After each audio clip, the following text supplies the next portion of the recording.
Spartans! What is your profession?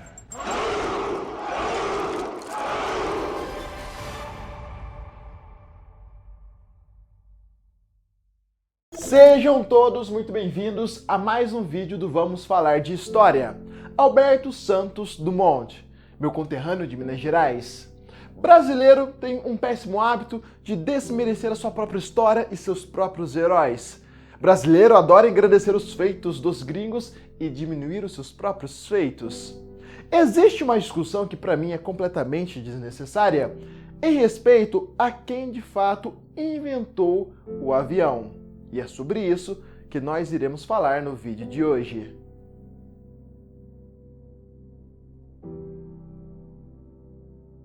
Santos Dumont é conhecido por todos nós como o pai da aviação brasileira. Mundialmente falando, os irmãos Wright são conhecidos como os pioneiros da aviação, mas todos eles foram importantes para a história da humanidade.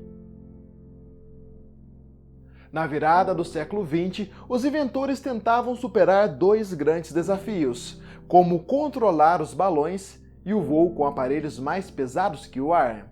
Por volta do ano de 1898, foi criado o famoso Aeroclube francês, que seria o responsável por incentivar e financiar os inventores que estavam dispostos a mostrar seus projetos para o mundo. O desafio era lançado, e sob o olhar de centenas de pessoas e de uma comissão oficial, o inventor tinha que colocar seu projeto à prova. Só assim, a sua invenção era oficialmente reconhecida.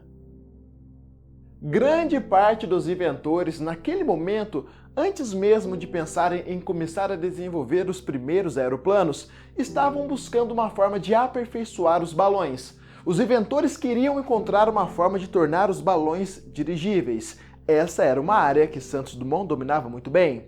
E foi no dia 20 de setembro de 1898 que o brasileiro voou pela primeira vez com um balão que utilizava propulsão própria. Um ano depois, em 1899, o brasileiro voou com os balões número 2 e número 3. O sucesso foi tão grande que um milionário da época chamado Henry decidiu então oferecer um prêmio de 50 a 100 mil francos, não se sabe ao certo, para o inventor que conseguisse contornar a famosa Torre Eiffel. No dia 19 de outubro de 1901, Alberto Santos Dumont conseguiu contornar a torre mais famosa do mundo. O brasileiro foi ovacionado nos principais jornais da Europa e das Américas. Sua principal inovação até aquele momento foi acoplar o motor de combustão interna movido a gasolina em um balão de hidrogênio. O feito do brasileiro encantou centenas de pessoas que ali estavam, provando que estruturas movidas a hidrogênio ou a ar quente poderiam ser dirigíveis.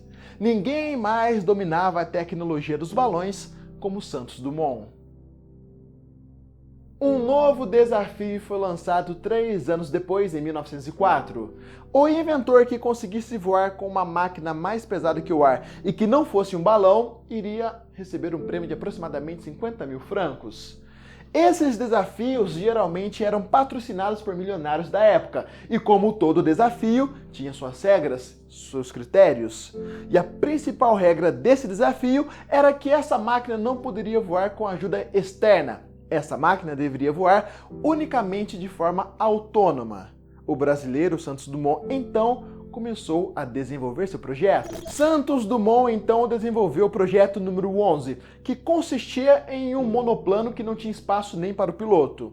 Então veio o projeto número 12, que consistia em um helicóptero com 2 motores, mais ou menos. Não deu muito certo. Veio então o projeto número 13, também não deu muito certo. Foi aí que Santos Dumont desenvolveu o projeto número 14, que era um tipo de balão misturado com um aeroplano.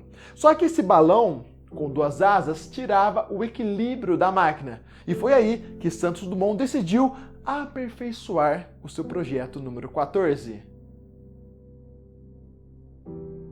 No dia 26 de outubro de 1906, no primeiro evento aéreo homologado da história nos campos de Bagatelle, em Paris, Santos Dumont, diante de juízes oficiais e uma multidão de curiosos, voou cerca de 60 metros em 7 segundos, a uma altura de aproximadamente 2 metros. Esse feito surpreendeu toda a Europa e diversos estudiosos da época que até então defendiam a tese de que voar era algo completamente impossível. No dia 12 de novembro do mesmo ano, Santos Dumont bateu o próprio recorde ao voar cerca de 220 metros a uma altura de 6 metros, no que ficaria mundialmente conhecido como 14 bis. Santos Dumont foi o primeiro homem da história a registrar oficialmente um voo controlável com um objeto mais pesado que o ar, sem ser um balão. Os jornais franceses estamparam o brasileiro como o grande pioneiro aéreo. Porém, Santos Dumont não conquistou o prêmio de voar por mais de 1 quilômetro, mas conquistou outros 2 prêmios. O grande embate entre os irmãos Wright e o brasileiro está na questão que envolve a data exata de quem voou primeiro. Como eu acabei de falar para vocês, o primeiro voo registrado oficialmente da história foi do brasileiro Santos Dumont. Mas quem garante que não voaram antes dele? Quem garante que não voaram até mesmo antes dos irmãos norte-americanos? Naquela época, o meio de comunicação era completamente escasso, não tinha como, por exemplo, os europeus saber tudo o que estava acontecendo na América, não tinha como os americanos saberem tudo o que estava acontecendo lá na Índia. O meio de comunicação era muito escasso naquela época. Hoje, pela internet é tudo mais simples, mas mandar uma correspondência lá no século passado era completamente difícil, era completamente diferente. E aí que está a grande questão. Os irmãos norte-americanos afirmavam que tinham voado bem antes de Santos Dumont. Em 1903, chegou à Europa a notícia de que os irmãos Wright realizaram voos controlados, porém até aquele momento não existia sequer uma evidência provando esse feito. Tinha outra grande questão. O projeto dos irmãos norte-americanos usava uma catapulta com um peso de aproximadamente 700 kg para impulsionar o aparelho para o voo. Para o comitê francês, planar não era o mesmo que voar, e nos eventos que ocorreram nos anos posteriores que os irmãos recusaram comparecer, o aparelho deveria voar sem nenhuma ajuda externa. O 14 bis realizou um voo autônomo. Nos Estados Unidos não existiam concursos e eventos aéreos oficiais como lá na França. Consequentemente, não existia registros oficiais dos supostos voos dos irmãos Wright, que por sua vez chegaram a convidar algumas pessoas para presenciar o feito. Em 1904, os irmãos teriam somado aproximadamente 45 minutos de voo. Curiosamente, no ano de 1905, os irmãos norte-americanos tentaram vender a ideia, o projeto dessa máquina ao Departamento de Guerra dos Estados Unidos. Um ano depois, em 1906, os irmãos obtiveram o registro da patente referente ao controle de uma máquina voadora chamada Flyer 1. Essa patente existe até hoje.